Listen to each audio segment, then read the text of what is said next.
हरिश्चंद्र के कोई संतान न थी, इससे वो बहुत उदास रहा करते थे। नारद जी के उपदेश से वे वरुण देवता की शरण में गए, उनसे प्रार्थना की कि प्रभु मुझे पुत्र प्राप्त हो। महाराज मेरे वीर पुत्र होगा तो मैं उसी से आपका यजन करूंगा। वरुण देवता ने कहा ठीक है। तब वरुण की कृपा से हरिश्चंद्र के रोहित नाम का पुत्र हुआ। पुत्र होते ही वरुण ने आकर कहा, हरिश्चंद्र तुम्हें पुत्र प्राप्त हो गया, अब इसके द्वारा मेरा यज्ञ करो। हरिश्चंद्र ने कहा, जब आपका ये रोहित 10 दिन से अधिक का हो जाएगा तब यज्ञ योग्य होगा। 10 दिन बीतने पर वरुण जी ने आकर के आप मेरा यज्ञ करो। हरिश्चंद्र ने कहा, जब आपका ये रोहित मुंह में दांत निकल आएंगे तब यज्ञ के योग्य होगा।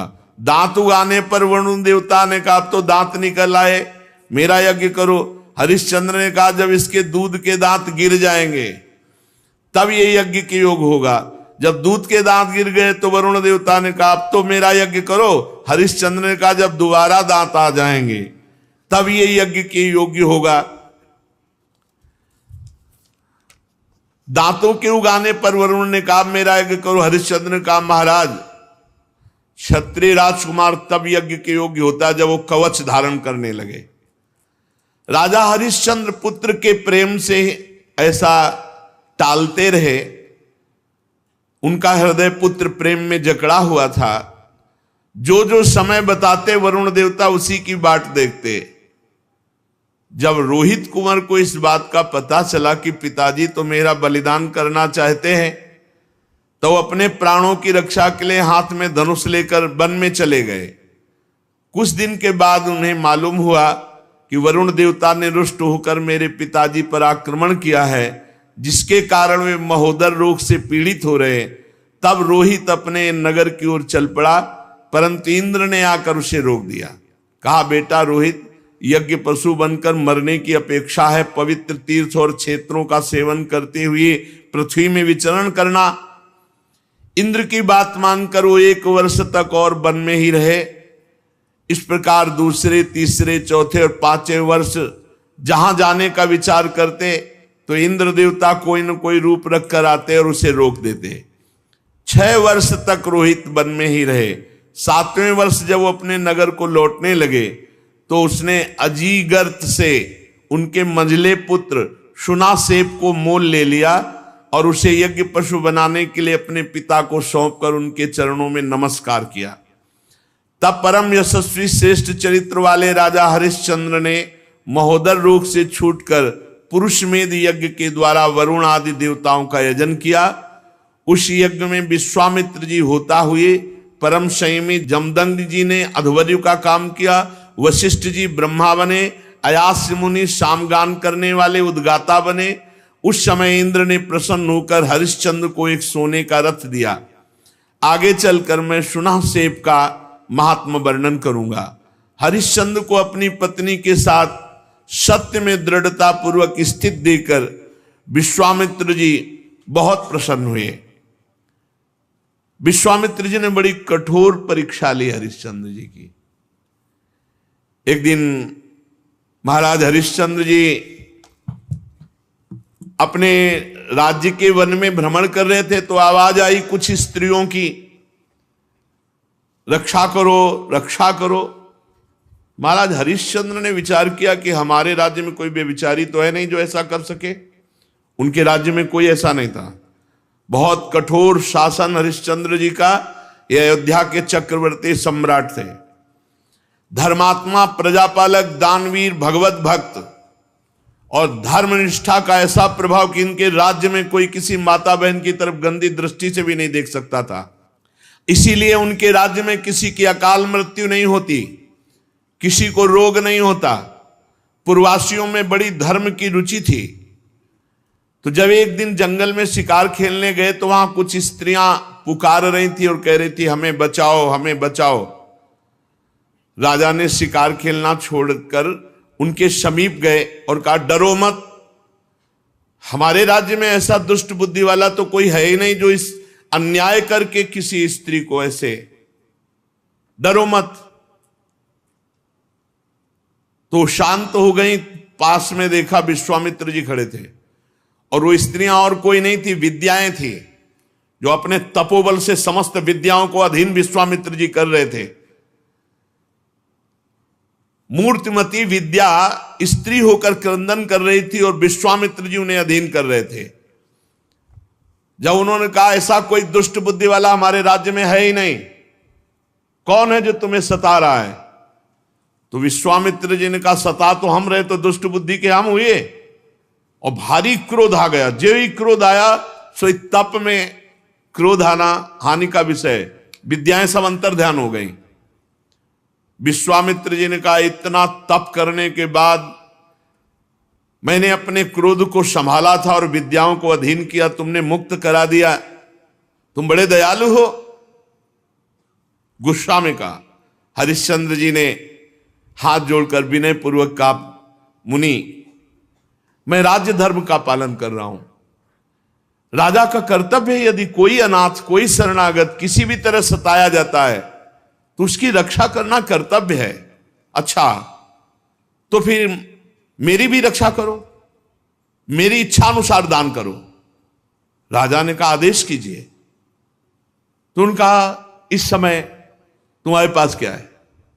घोड़ा, खजाने की चाबी, दो। दान ले लिया और कहा दक्षिणा में हमें प्रचुर स्वर्ण चाहिए। कहा दिया, ठीक, चलो दक्षिणा दो। तो उनका खजाने तो पहुंचे। बोले मिथ्यावादी, जब खजाने की चाबी दे दी तो खजाना तेरा कैसे? हाँ ये बात तो है। और घोड़ा दे दिया तो जहां तक घोड़े की टाप गई सारा राज्य मेरा। बहुत दानी बनता है, बहुत उदार बनता है, विद्याओं की रक्षा करेगा तू, अब दे। तो उनका महाराज चिंता मत करो, हमारे राज्य में तो हमको कोई खरीदेगा नहीं और वो राज्य अब आपका हो चुका है। इसलिए राजा ने विचार किया कि सभी शास्त्र पुराण कहते हैं काशीपुरी भगवान शंकर के त्रिशूल पर बसी है और उसके अधिपति देवाधिदेव महादेव हैं। अतः वो परम दिव्यपुरी में चल करके अपने आप को बेचना चाहिए और जो बेचने से स्वर्ण मिले वो दक्षिणा में देना चाहिए। जो अभी चक्रवर्ती सम्राट थे, विश्वामित्र जी ने नंगे पैर निकाला राज्य से और जाओ बिको और दक्षिणा दो। अब परम सुकुमारी रानी सेव्या, पुत्र रोहित काशी को चल पड़े। मार्ग में मुनि ने एक माया रची कि राजा रानी और रोहित तीनों को अत्यंत प्यास लगी। बहुत सुंदर जल की, मीठे जल की सृष्टि की और आप बैठ गए ब्राह्मण के वेश में और कहा आओ पानी पी लो। बहुत आग्रह किया। राजा ने कहा मैंने मुनि को दान दिया है, दान की पूर्णता दक्षिणा से होती, जब तक दक्षिणा नहीं दे लूंगा पानी नहीं पीऊंगा। ऐसा कह के राजा आगे बढ़ गए। ब्राह्मण ने रानी और रोहित कुंवर से भी कहा कि जल पी लो। उन्होंने कहा नहीं, हम धर्मात्मा राजा की संतान हैं, हम उनकी पत्नी हैं, जब तक राजा अपनी दक्षिणा नहीं दे देते तब तक हम पानी नहीं पिएंगे। ब्राह्मण ने कहा झूठ, राजा तो जल पी गए, तुम लोग क्यों जल नहीं पियोगे? तो उन्होंने कहा कि वो परम स्वतंत्र हैं, वो पी सकते हैं, लेकिन जब तक वो मुझे आदेश नहीं करेंगे मैं नहीं पीऊंगा। और झूठ बोला था कि वो पी गए। विश्वामित्र जी ने परीक्षा ली थी, बड़े प्रसन्न हुए और कहा जाओ जिस कार्य के लिए जा रहे हो। 1 महीने की अवधि मांगी थी,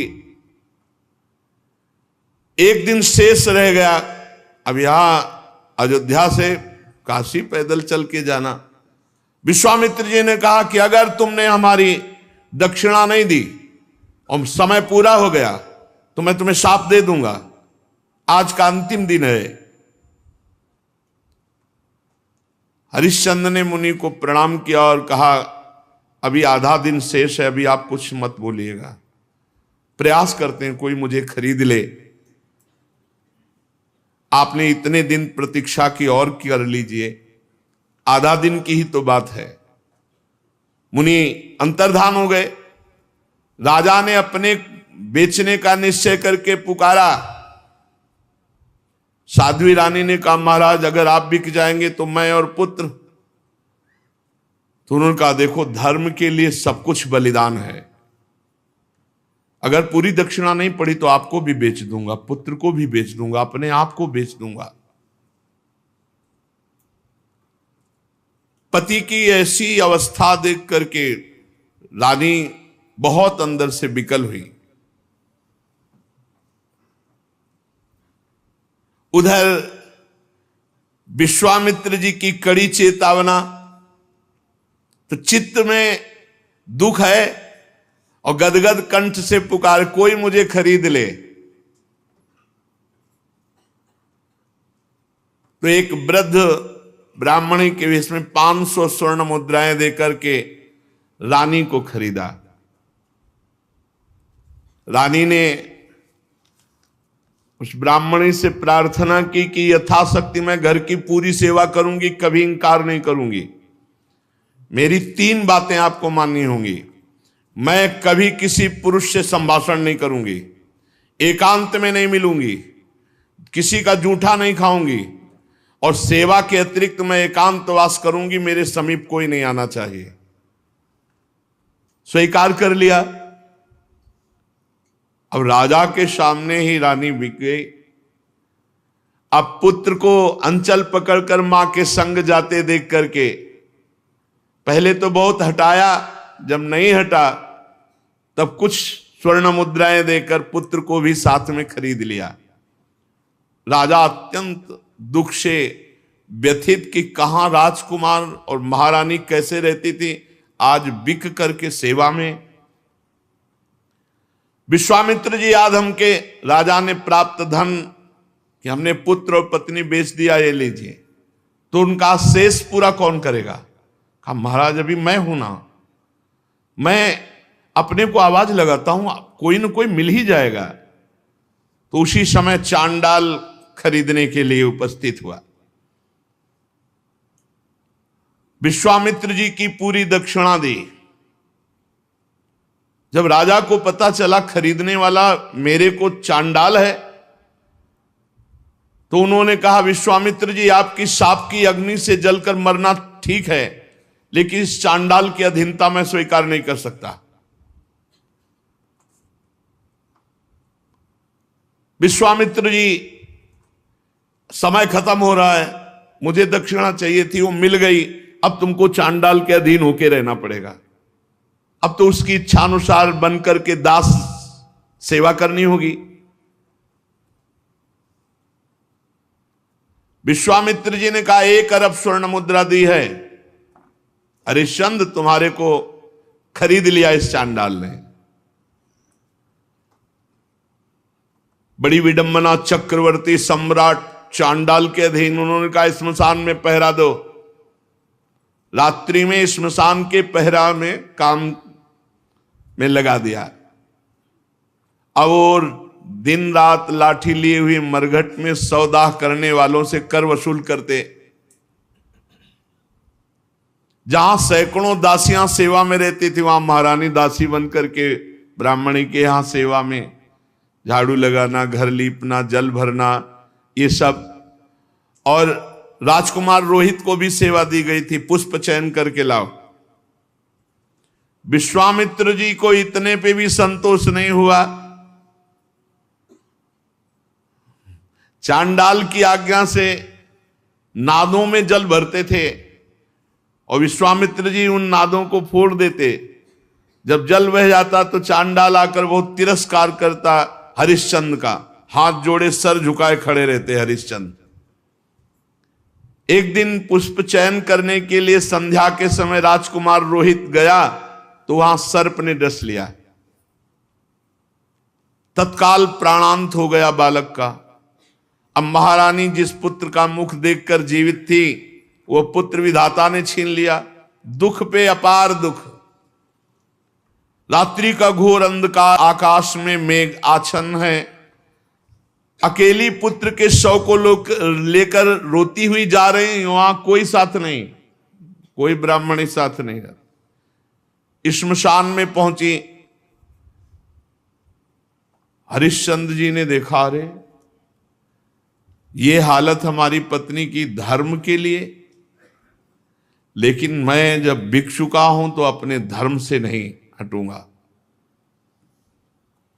रानी विवश में ही रात में सौ लेकर श्मशान जब गई तो वहां बहुत जोर के रोती हुई हरिश्चंद्र से कहा कि तुम्हारा पुत्र पधार गया है, सर्प ने काट लिया है।